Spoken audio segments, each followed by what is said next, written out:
we began talking about the Yahwistic names of God. So the Yahweh names. We had prior to that talked about the El and Elohim names, which generally mean God. But then you have others like El Olam. So you have an El name joined with Olam, meaning of eternity, for instance, or the everlasting God. And so we talked about El Shaddai, the Lord God Almighty.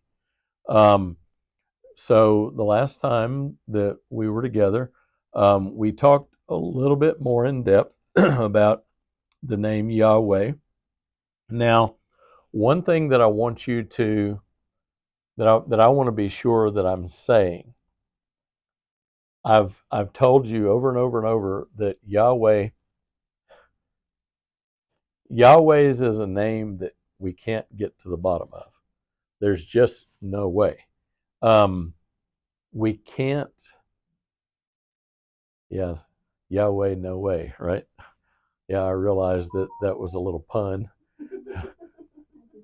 Kayla's face lit up and she turned toward Cindy.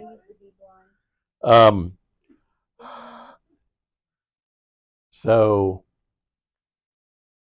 we can't really plumb the depths of his name. But here's what you need to know. If somebody were to ask you, what does Yahweh's name mean?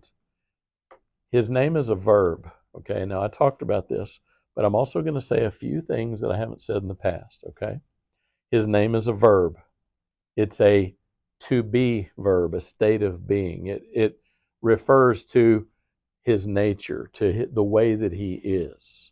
Okay, and his name essentially means the one who is. He continually is. He has no beginning. He's never going to have an end.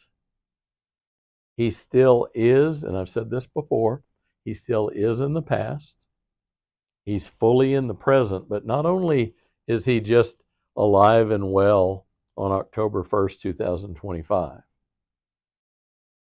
but he is completely knowledgeable, omniscient, knowing everything in every portion of reality today.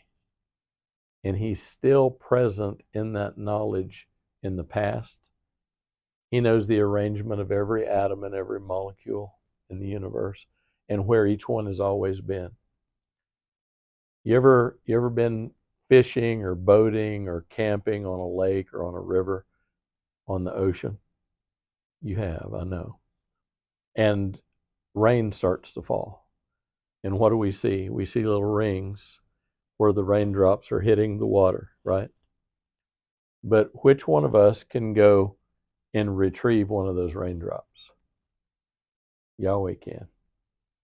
As soon as it hits the water, the body of water, and to our minds, to our eyes, it's gone. It's what? It has assimilated into the greater body of water.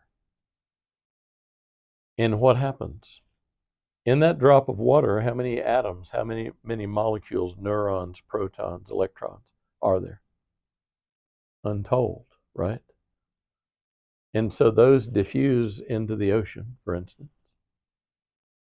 But they've been evaporating and forming clouds and raining and fogging and frosting and snowing and hailing for millennia, right?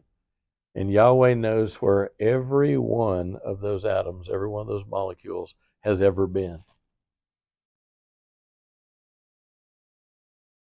And that doesn't begin to glorify him enough for who he is, okay? So he's the one who eternally is. That's what his name means. It's a state of being. And he never was, although in our minds he was.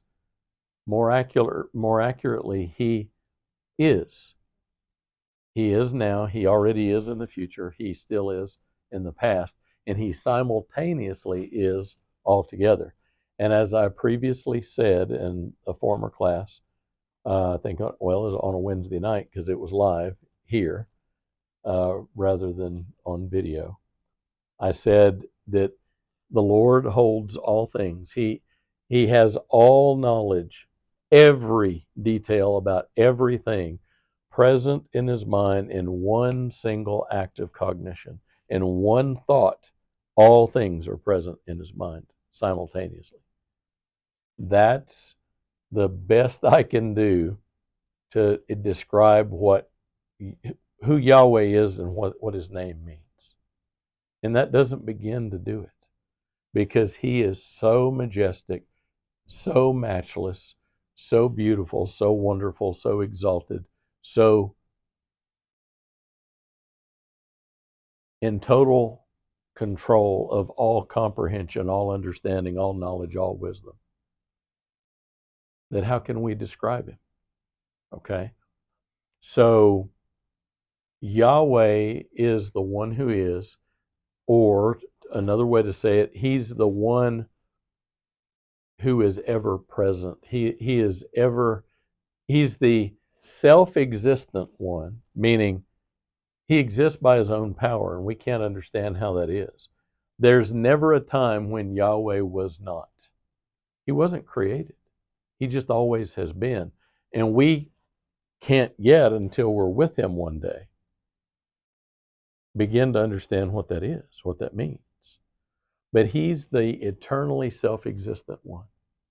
That's who Yahweh is. And so we talked about the fact that Yahweh as a name is used 6,519 times in the Old Testament. It's dominant.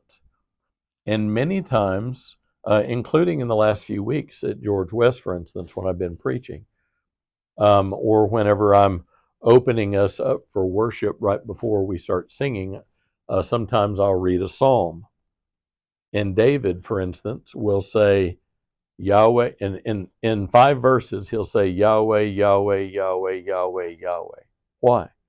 Because he was fighting the Philistines who worshiped Dagon, the Canaanites, and others who worshiped Baal and Chemosh and all these false gods. So why did he continually repeat the Lord's name? Because it was so urgently necessary to make sure that people knew who was being talked about. Okay? Because David wanted Yahweh to be preeminent. He is preeminent, but he wanted the people who worshiped the Lord using the Psalms that he wrote, for instance, which are prophecies a great many times about the Lord Jesus. He wanted the people to be focused on Yahweh alone. Okay? So thus the reason 6,519 times Yahweh in some form or another occurs in the Old Testament. Now, when we were last together, we talked about the name Yahweh Nisi. The Lord is my banner. The Lord is my refuge. Sometimes we might think of it as he's my miracle. We talked about Yahweh Ra'ah. The Lord is my shepherd. I shall not be in need of anything. In other words, that's what I shall not be in want means. We talked about Yahweh Rapha. And so out of Hebrew, for instance, into other languages, several other languages, but including Spanish, Raphael comes there, meaning God my healer, God who heals me. So Yahweh Raphael, L on the end is God, Rapha to heal, okay? By the way, there is an angel thought of as an archangel mentioned by the name Raphael in ancient Jewish literature. It's not in our Bible. It's in the apocryphal literature, and he's mentioned there. And so that name became common because the Lord was referred to as Raphael, God who heals, and then Yahweh Rapha, the eternally existent one who heals me, is the idea. We talked about Yahweh Shammah. I'm just doing a brief run through before we get into some other names. Yahweh Shammah means the Lord is there. Then I think we ended last time talking about Yahweh Tzidkenu. Tzidkenu. Go ahead and say it. Yes, Yahweh is my righteousness. Tzadi is a letter in Hebrew that's shaped kind of like a fish hook. And so Tzadi, the letter, was named after, it seems, as far as we understand, a fish hook. And they've had fish hooks that look like our fish hooks for an awful long time. When we find fish hooks that are ancient from the time of Peter, they look like a fish hook that has been in our bay for a little while, that was bought at a sporting goods store like Academy or Western Auto. And of course, before that, they were made out of flint and other things, bone. But it seems that the word tzaddik, which is related to this, tzidkenu, righteousness, is somehow very anciently related to this concept of a fish hook. Meaning that, this is just anecdotal, this is a very hard thing to ferret out in the language. But what's interesting is if you think about it, it's a good mnemonic device. It's a good way to remember this. If you're righteous, you're not righteous by your own doing, right? Paul was very clear about that our righteousness is as filthy rags. It's just as undesirable as things that we use to clean the grossest stuff up with.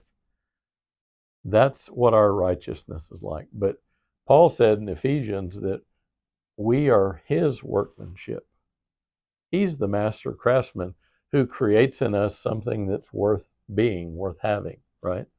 We're righteous, Paul said in 2 Corinthians 5:21, that I quote all the time, that he exchanged his righteousness. He gave us righteousness as a gift, we who believe in him, and he, in exchange, took upon himself our sin.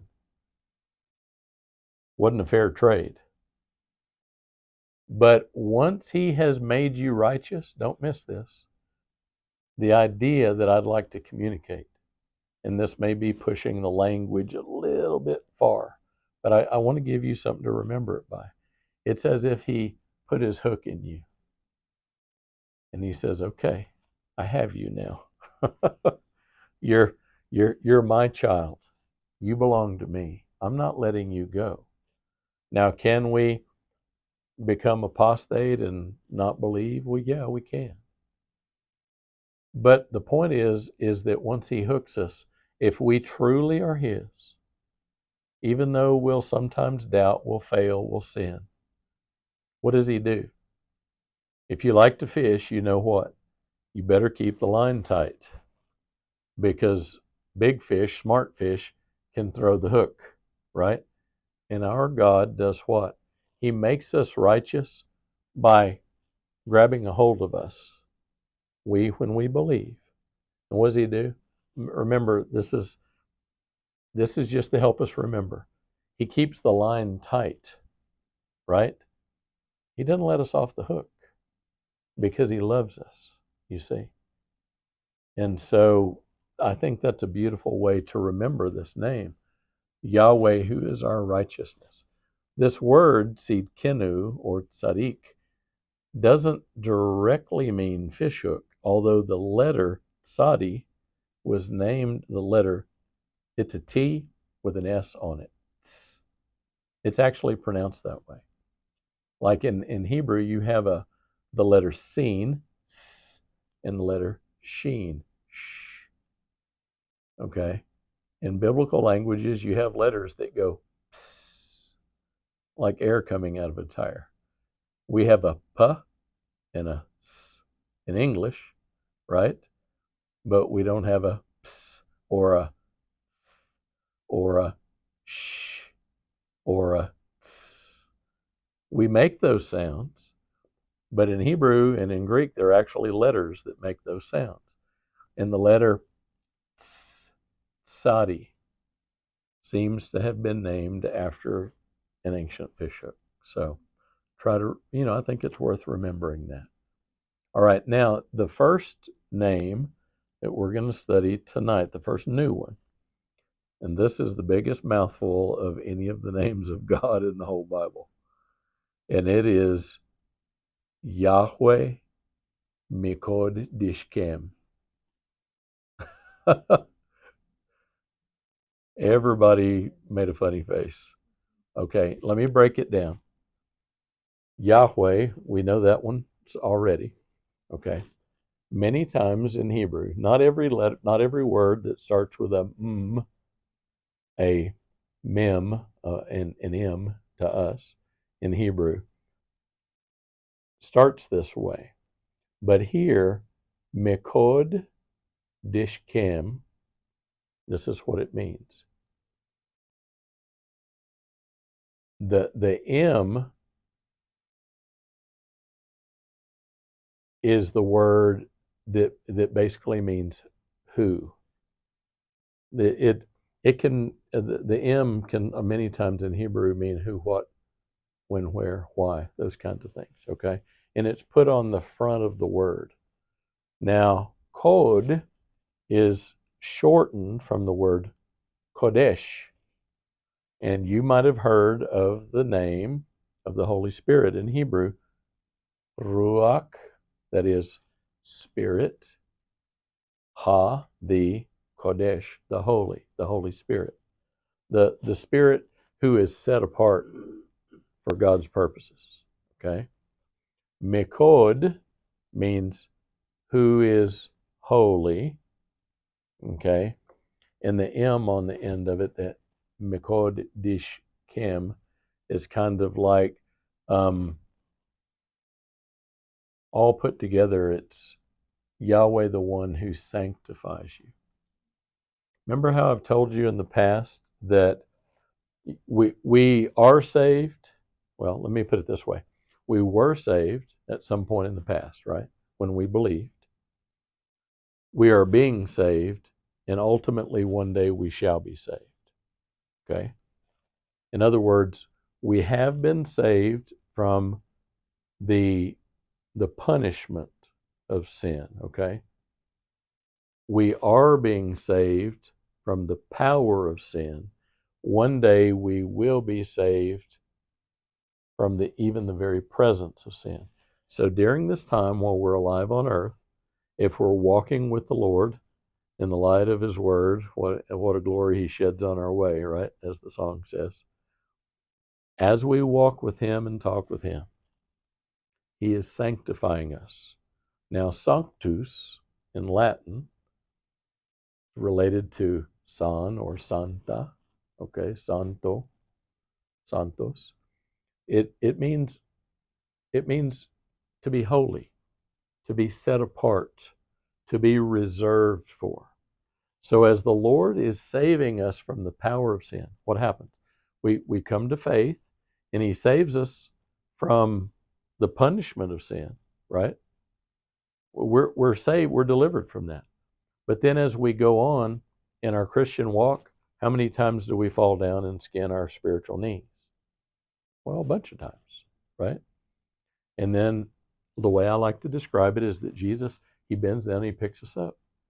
He takes us by the hand, says, come on. And sometimes he lets us go and then commands us, come on. And what do? Sometimes we turn around like Lot's wife, right? And we go wandering off, and he'll go around and do what?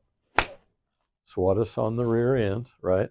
Sometimes he disciplines us, says that he disciplines the children whom he loves, right? And then he brings us along. We're being what? Day by day, we're being saved from sin's power as we trust him, as we believe in him. He's making us able to resist temptation. And what's he doing? He's making us holy. Does that mean that we're rapidly becoming morally perfect? Well, that hopefully is one of the outcomes, right? But to be holy, to be sanctified, doesn't mean to be morally perfect. It means to be reserved for his purposes and to continually be being renewed and to walk in faith and trust and obedience with the Lord. Okay? We're being made more like him day by day. Okay? So, Yahweh Mekod Dishkim. Yahweh who sanctifies you. He grows you in your faith. That's the idea. Okay? Now, this word is first used in the Bible in Exodus 31, verse 13. So if you want to turn there,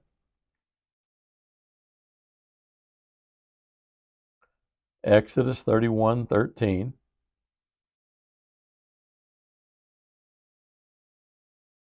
And here it says, "Speak also to the children of Israel, saying this, Truly you shall keep my Sabbaths, for it is a sign between me and you throughout your generations." Of course, he's telling this to the children of Israel during the Exodus narrative. "That you may know that I am Yahweh Mikod Dishkem. You may know that I am the Lord who sanctifies you." What's he done? He wanted them to keep the Sabbath, right? Now, does the Sabbath, does them resting on Saturday make them morally perfect? No, they can still sin in their hearts, minds, bodies, and souls, right? Mm-mm. He's saying, when you do what I've asked you to do, it demonstrates that you have been reserved for my purposes. You're being set aside for that which I want you to do. That's the idea. Okay? Yes.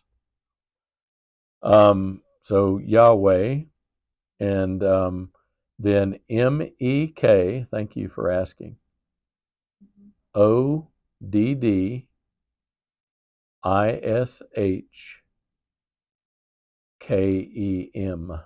as in Mary.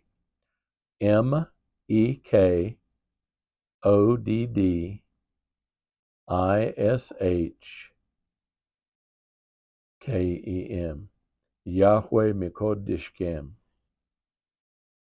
Okay, that's a mouthful.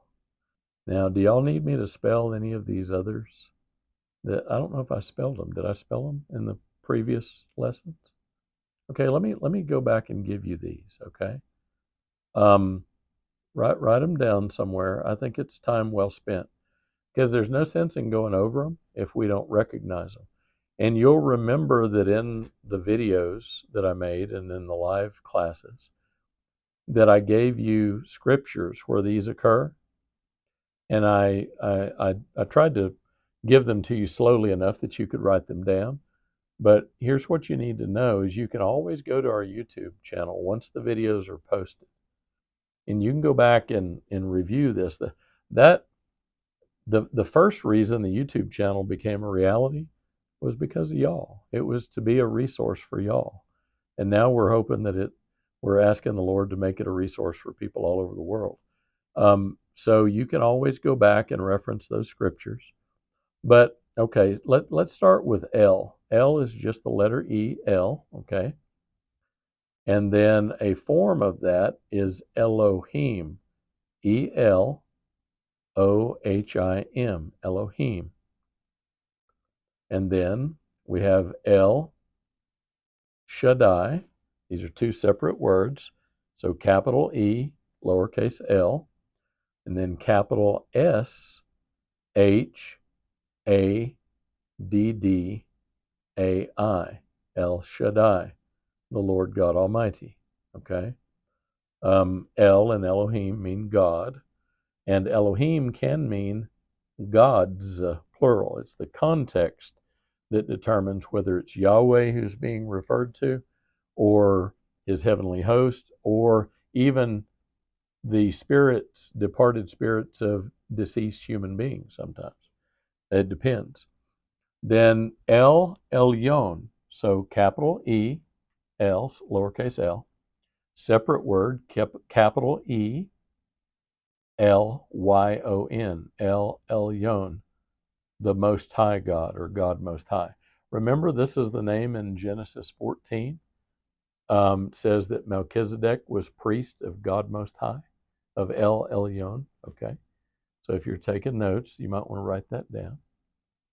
Okay, and then I mentioned this one earlier this evening, El Olam, capital E, lowercase l, then separate word, capital O, L-A-M, God of eternity, or the everlasting God. The God without end is the idea, okay? And then we talked about Adon, A-D-O-N, capital A, Adon, at least in English. They were all the same kind of letters in Hebrew.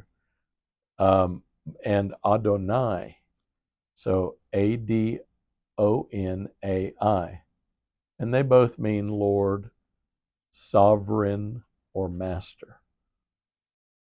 It's a kingly idea. Okay, and then we have Yahweh. Now, in Hebrew, it's just spelled Y-H-W-H. Y-H-W-H. But, well, in English, the English transliteration of the Hebrew.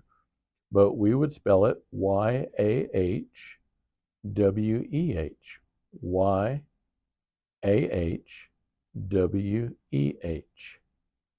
Okay, and then we talked about Yahweh Nisi, N-I-S-S-I. The Lord is my banner. He's my refuge. If the Lord is a warrior, and the Bible says he is, the Lord is a warrior, the Lord is his name. Factually, Yahweh is a warrior, Yahweh is his name. If he's the warrior over his castle, and his flag, his battle flag is flying over you, are you secure? Yes. And that's why sometimes this is translated, the Lord is my refuge. Why? Because we're safely under his banner. Like Refugio, Texas, is the town of refuge. Well, that town goes back to the 1700s. So it was a place of refuge. That's the idea, same idea. Then Yahweh Ra'ah, R-A-A-H. So R-A-A-H. The Lord is my shepherd. The Lord is my shepherd. I didn't think about this till now, but let's talk about this. What does Peter call Jesus? He calls him in Greek the arche poimenos, the chief shepherd. See how that echoes what David said in Psalm 23? The Lord is my shepherd, I shall not be in want. John chapter 10, I preached on this recently in George West. Jesus said, I am the door to the sheep. I'm the gate. They used to build these circular enclosures out of stones.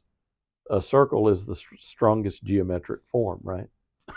It doesn't collapse as easily. That's why we build grain silos. How? We build them round. And then you see these videos on YouTube of people trying to knock them down, and they can't. They do, but it's difficult. Why? Because they're very secure.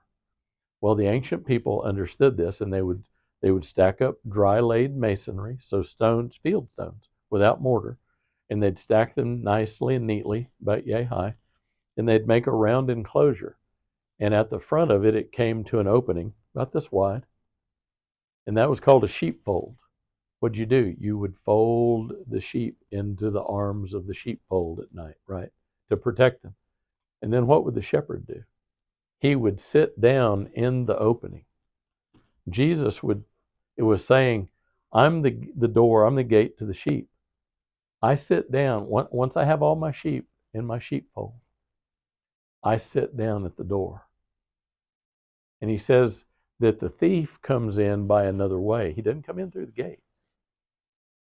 He climbs in some other way to steal, to kill, to destroy. That's the idea. But if the shepherd is there, and if the shepherd is the chief shepherd, if he's Yahweh Ra'ah, Yahweh, the one who eternally is, who is my shepherd, the chief shepherd, the master shepherd, what's he going to do? Oh, if he leaves the door, the sheep, some of the sheep might get out, right? But what does he say in the same text? But my sheep hear my voice and they know me. So when he goes with his stick to club the enemy, think of Satan, over the head to protect his children, some of the sheep may scatter, but the Lord, he'll go round us back up and he'll bring us back into the sheepfold. And then what does he do? He sits down right in the middle of the door again. And nobody's ever going to harm us or ever again make us afraid, as the scriptures prophesy. See how beautiful this is? And the reason I'm not getting in a hurry is because I want us to soak this up, and if it takes repetition, that's terrific. Okay, Yahweh Rapha. We talked about this a moment ago. Rapha, just like it would be spelled in Raphael in Hebrew or in Spanish. You would just end Rapha with an EL to mean God heals or God is my healer. But Yahweh Rapha means the Lord, Yahweh, is my healer. We talked about and reviewed a moment ago Yahweh Shammah. Now here's an instance of where this doesn't start with a s, starts with a sh. Okay, this is that letter, not seen, but sheen, sh in Hebrew. It's sh in English. It's shammah. shammah.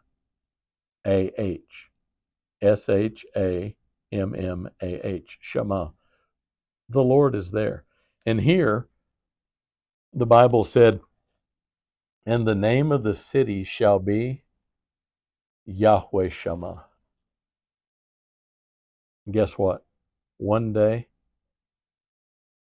the holy city, the New Jerusalem, that we'll have a permanent passport to go to for all eternity, it's going to be known as the Lord is there, right? Because that's where he's going to be. Yahweh Tzidkenu. Okay, that starts with a t's, a TS ID KENU. TS ID KENU. Tzidkenu. Yahweh is our righteousness. And did you get Yahweh Mekodishkem? You got that one already, right? Okay, then let's go on to Yahweh Yireh. Now, who in here has heard of the name Jehovah Jireh? Okay, that's how we pronounced it, because the J, the Yod, the Y, the Y in Hebrew, through German has come into English, Latin to German to English, as a J, not a Y, right? So we ended up with Jehovah instead of Yahweh. I know that's a big difference to us, to our ear. But also, we've gone from Jireh, we're going from Jireh back to Yahweh Yireh. That's the actual pronunciation, okay?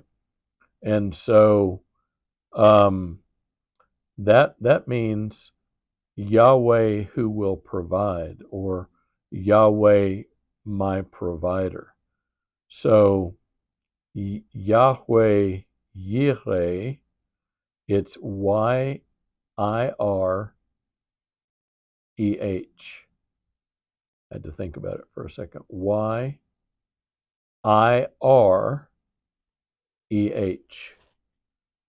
The Lord who will provide. Now, guess what? In the entire Old Testament, well, let me ask a question. How many times does Yahweh provide for his children throughout the whole Old Testament? I don't know the answer. But this name is only mentioned once. That's in Genesis 22:14. And it says, and Abraham called the name of that place. Let me jump to there. Let's back up a little bit. This is so important. Okay, Abraham arose early in the morning, Genesis 22:3. He got his servants and he got Isaac. They gathered sticks and bundled up firewood, and they headed for where? Mount Moriah in Jerusalem, which is where, guess what? Where the tabernacle ended up being built by, or placed by David. It's where Solomon built his temple. It's where the temple was destroyed in 586 BC by Nebuchadnezzar II of Babylon Bad, right? It needs to be a TV show series called Babylon Bad. And then Zerubbabel rebuilt Solomon's temple from the rubble, right? 70 years later. And it was where? On Mount Moriah. And then Herod the Great, who was Herod the not so great, he was morally bankrupt. But what did he want? He wanted for the people of Israel to honor him as king. He wanted to stay in power, because power means you get to make the rules and you get to be really rich and do anything you want, right? And so that's what he did. He was king, and he rebuilt the temple of the Lord where? On Mount Moriah. But it didn't cover all of Mount Moriah. And so then Jesus is crucified where? There in the environs of Moriah, okay? So Abraham takes Isaac, the tabernacle's there, Solomon builds the first temple, Zerubbabel rebuilds the temple, Herod redoes the temple entirely, Jesus is crucified. What's happening? All the sacrifices to the Lord are taking place on Mount Moriah, okay? So this is the story. So Abraham got up early in the morning, verse 22, chapter 22 of Genesis, verse 3. Saddled his donkey, took the two young men. Isaac got the wood on the third day, because they had to travel there. Verse 4, Abraham lifted up his eyes and saw the place afar off. And Abraham said to his young men, stay here with the donkey, and me and the lad, I and the lad will go up yonder and worship and come back to you. And Abraham took the wood for the burnt offering and laid it upon his son Isaac. See the picture of the cross being laid on the shoulders of Jesus. And Isaac said, Father, here's the fire and the wood. In other words, they were carrying coals, like in one of our fire pots out here in the museum, perhaps. But where's the lamb for the burnt offering? Remember? And Abraham said, my son, God, don't miss this, will himself provide. See the word provide? A lamb for the burnt offering. And so the two of them went off together.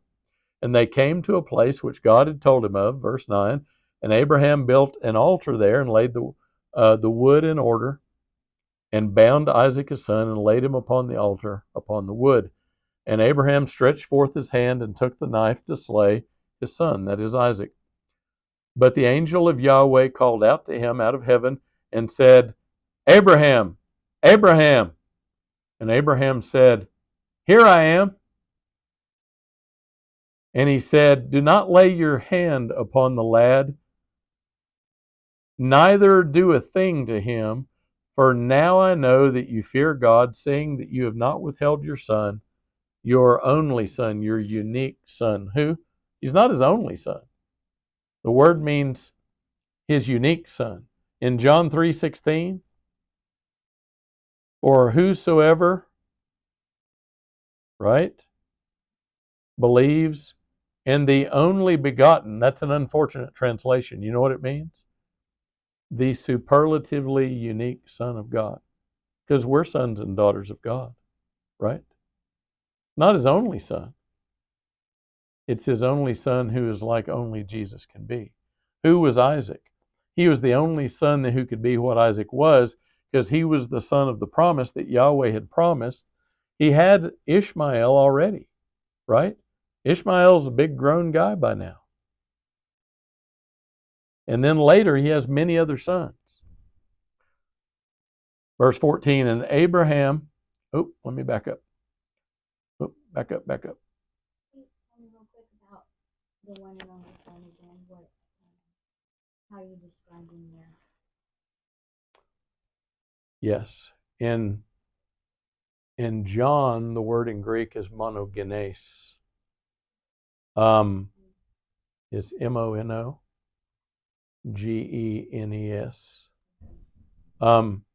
It's okay. What does gente mean? People. You hear geneo there. See, that word probably came out of Greek, out of Latin into Spanish. Okay, so it's his offspring, but it's the only one who's ever going to be like Jesus. Unique, the one of a kind. We are all sons and daughters of God, and so is Jesus a son of the Son of God, right? But he's the only one who's ever going to be like he is. The rest of us are all alike. I mean, we're different, but we're all sinful human beings, washed clean by the blood of the Lamb. You see, we're not unique. We're all from the same people group, right? Jesus is different, and so the angel tells him in verse 12, "Don't lay a hand upon the lad. Don't do anything to him, because I see that you trust God." And Abraham lifted up his eyes, and behold, behind him a ram was caught in a thicket by its horns. This is an image of the crown of thorns with Jesus. And Abraham went and took the ram and offered him up for a burnt offering in the stead of his son. You notice he didn't waste any time. And here we are. This is the point. Verse 14. And Abraham called the name of that place Yahweh Yireh, as it is said to this day. In other words, the name stuck. Abraham made the name famous.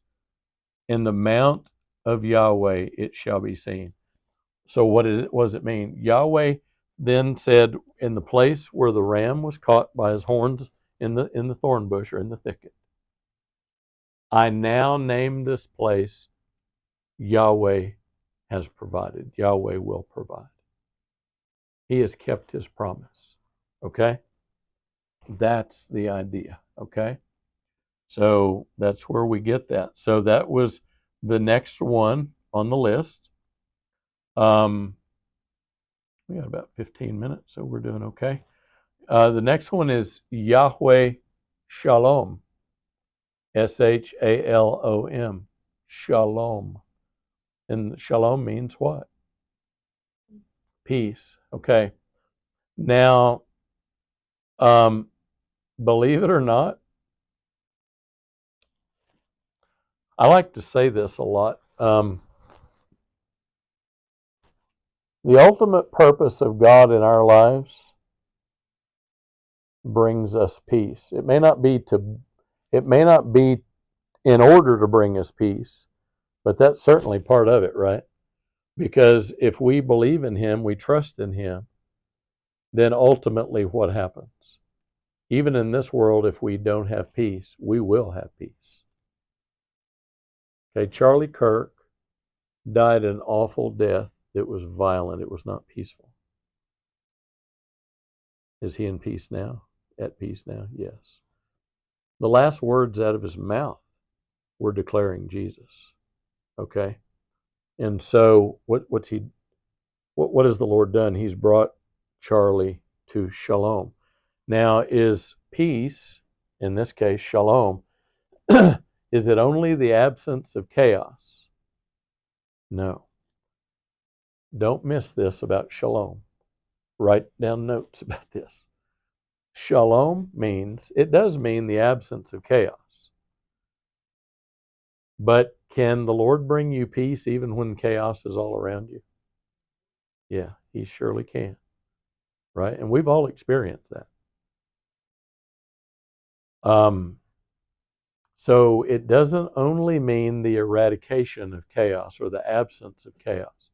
It means, and write this down, it means the presence of blessing, fullness, fulfillment, abundance. Remember what Jesus said? I've come that you may have life and that you may have it abundantly to the full, right? A measure filled, shaken, pressed down, and overflowing, right? If you take a tow sack and you fill it up, like I was talking the other day in George West as I drive to and from George West from Portland. You've been seeing on TV probably this is the biggest cotton harvest they've seen in generations. And when I drive the back way, Farm to Market Road 893, go Highline Road, go back toward Odom, you know those big round bales that they now bale cotton into. In the old days, of course, they used to pick cotton by hand, or even when they picked it with cotton pickers, they would dump it in the cotton trailers because they would dump the cotton in the cotton trailer, and then he'd use me to stomp the cotton down. Why? Because he wanted to make as few trips as possible to the cotton gin. And so I was just a bundle of energy bouncing around, and we didn't have trampolines and bouncy houses in those days. Well, we had trampolines, but we didn't have one.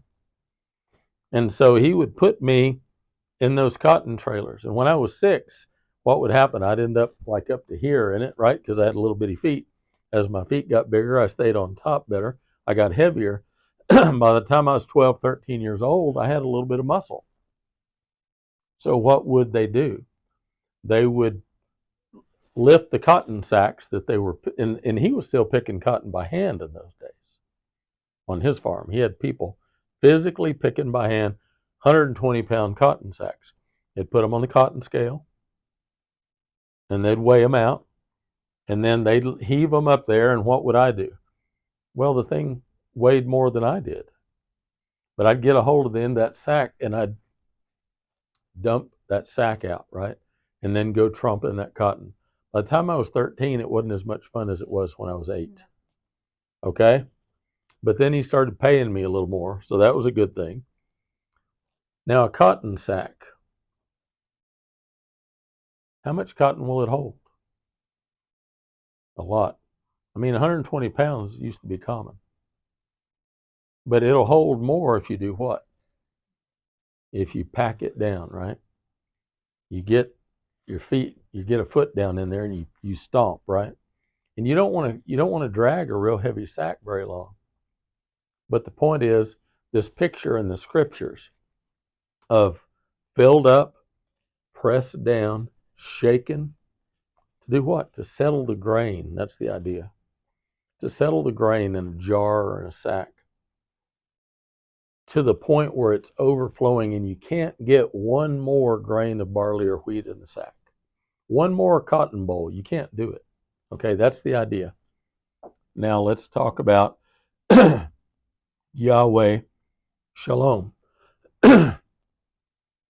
Shalom is not only the absence of chaos, it's the presence of peace, it's the reality of abundance. Okay? And it doesn't mean that God's people are always wealthy financially. That's not the point. But what does he do? He causes his sun to shine on us. He sends rain. He provides our food. He's our healer, remember? Yahweh Rapha. He's our shepherd, Ra'ah. He is Yireh. He's our provider. And so, how many days in your life have you gone without? Well, if you've lived very long, you've probably gone without a few times, right? Raymond, when you grew up, was it ever hard and difficult? You've talked to me about that before. So if we've lived very long, we've had some hardship. We know how to get by with little, right? Paul said the same thing. I know how to make it on much, and I know how to make it on just a little bit. Why? Because he was a older, middle-aged man. He'd been through some life. He knew. But have you ever seen God's children forsaken or the righteous begging bread? It's not that we can't be hungry. I've been hungry before. I worked my fingers literally till they bled in my early 20s. And I got down to 165 pounds. And believe me, I look like a skeleton at 165. Okay? So have I ever gone through hardship? Yes. But has the Lord nevertheless always provided for me? Yes. It sounds oxymoronic to those who don't walk with the Lord. Those who don't walk with the Lord, they think that sounds like that those sound like contradictory terms, contradictory testimonies. But they're not. Now, the only use of Yahweh Shalom occurs in Judges chapter 6, verse 24. And it says in Gideon, remember, he's one of the judges. He's a warrior judge of Israel. And Gideon built an altar there unto Yahweh and called it Yahweh Shalom. And unto this day, it is yet in Ophrah of the Abiezrites. And so, in other words, he's saying it's still there. As of that day, you could still go see it. That was the idea. Interestingly, by the way, if we go to Israel with us one day, we'll go to the spring where Gideon had the men drink. And remember, some of them lapped water like a dog and some bent over and drank out of their hands. You can still drink water out of that spring. It comes out of a rock right there. And I've been to it. Another of his names is Yahweh Sabaoth. Yahweh Sabaoth. And that's spelled S-A-B-A-O-T-H.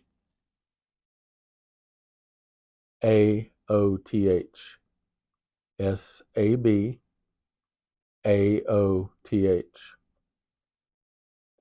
It's one of my favorite of all of his names. It's the Lord of hosts. But better understood in modern English means the Lord of heaven's armies.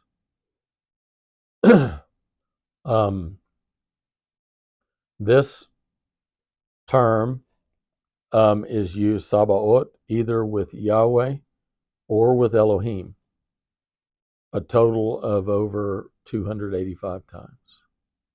So it's significant that it's used that much. Most frequently in the books of Isaiah and Jeremiah. And Yahweh Sabaoth is first used in 1 Samuel chapter 1, verse 3. And this man went up out of his city yearly to worship and to sacrifice to Yahweh Sabaoth in Shiloh. And it's there on our maps. This is where one of our excavation teams excavates.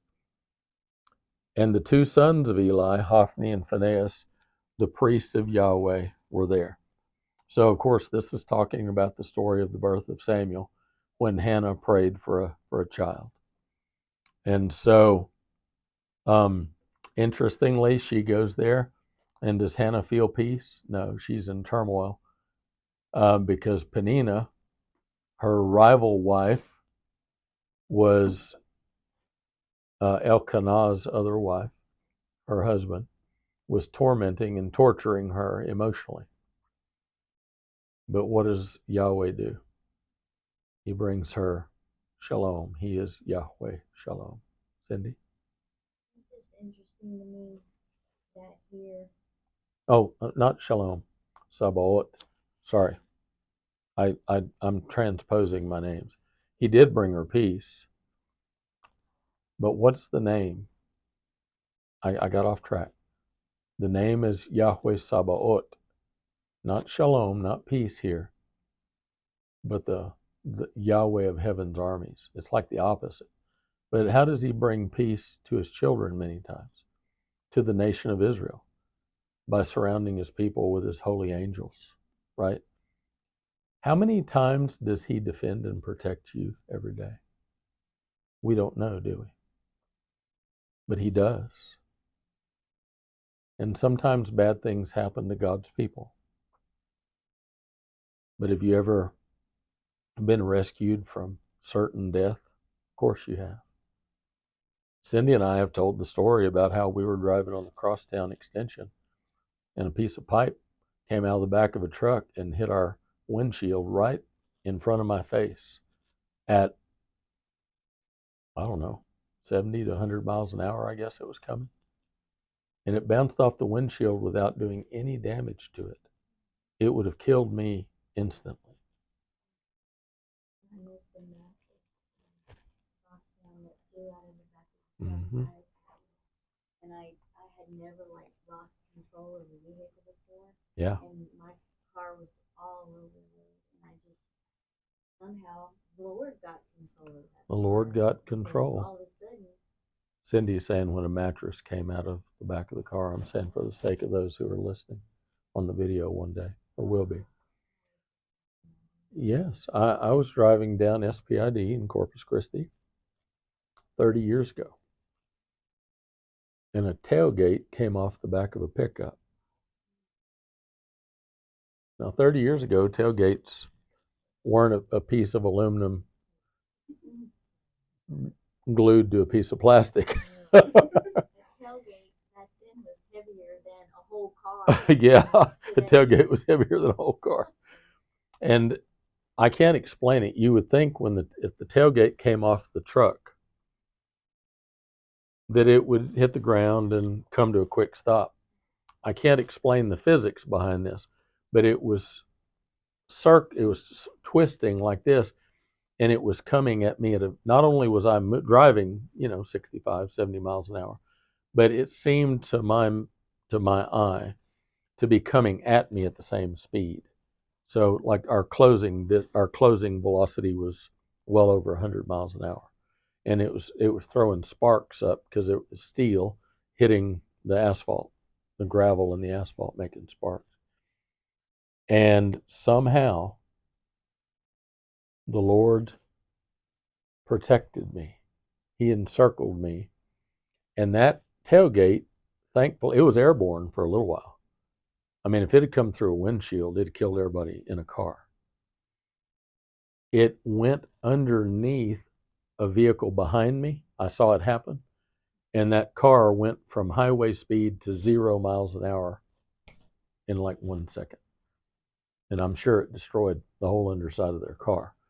How many times have we been in situations where Yahweh Sabaoth, the Lord of heaven's armies, has sent his holy angels to rescue us? They do his bidding. He tells them what to do, right? We don't pray to him. We don't worship him. The book of Hebrews talks at great length about Jesus is greater than all the angels, of course. But the point is that they do his work. And the Lord, by his command, he protects us.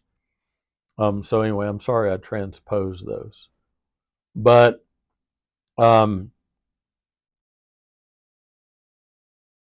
the idea, and I'd have to go back and look at the Hebrew text, but the idea, remember that the angel of the Lord is right here at the Jordan River across from Jericho with his sword drawn, and I always say this is Jesus pre-incarnate, so before he came in the flesh.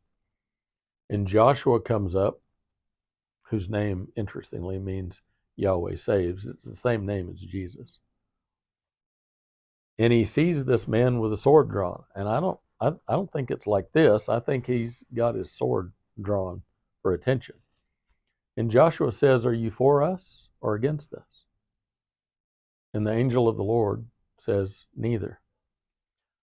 But rather, I am the captain of the armies of the living God." This is this idea. I'd have to go see if Yahweh Sabaoth is used there. I don't, or Elohim Sabaoth is used there. I don't know.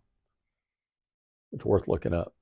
But when he says neither, he doesn't mean that he's not for the children of Israel. He is. But he's saying, don't miss this. The Lord is saying, I'm going to accomplish my purposes, Joshua, with or without the Israelites. You see what I'm saying? He's for them, of course. But he's saying, I'm the Lord and I'm going to accomplish my purposes no matter what. And that's the point. Why does this matter? This may seem to some people like this is irrelevant. But of course we know nothing in the Bible is irrelevant. But why is it important to study the names of God?